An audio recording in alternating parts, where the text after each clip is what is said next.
நிச்சயமாக பிரவீன்குமார், தமிழகம் மற்றும் புதுச்சேரி தொகுதியில் 40 தொகுதியானது இந்த நாடாளுமன்ற தேர்தலானது நடைபெற்று வருகிறது.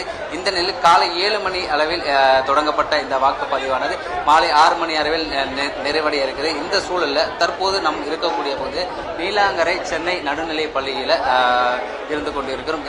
இந்த பூத்தினானது இங்கு 6 பூத்துகள் அமைக்கப்பட்டிருக்கிறது. இந்த சூழலில் தற்போது ரஷ்யாவிலிருந்து புறப்பட்டிருந்த விஜய், அதாவது அங்கிருந்து ஜெர்மனியிலிருந்து மும்பை மூலம் வரப்பட்டு மும்பையிலிருந்து சென்னை வந்தடைந்தார். இன்னும் சிறிது நேரத்தில் அங்கிருந்து அவரது இல்லத்திலிருந்து புறப்பட இருக்கிறார்.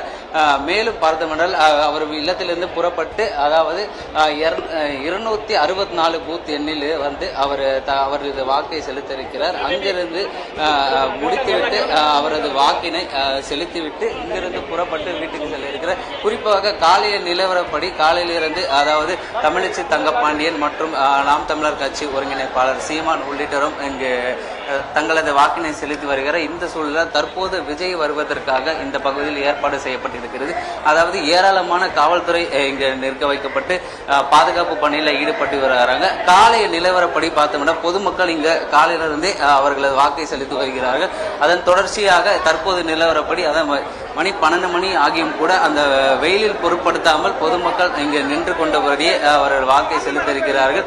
இதே சூழலில் தொடர்ச்சியாகவே காவல்துறை இவர்களை எச்சரித்து கூட்டம் இந்த பூத்திலே கூட்டமாக நிற்கிறதுக்கு அனுமதி மறுக்கப்பட்டு வருகிறது.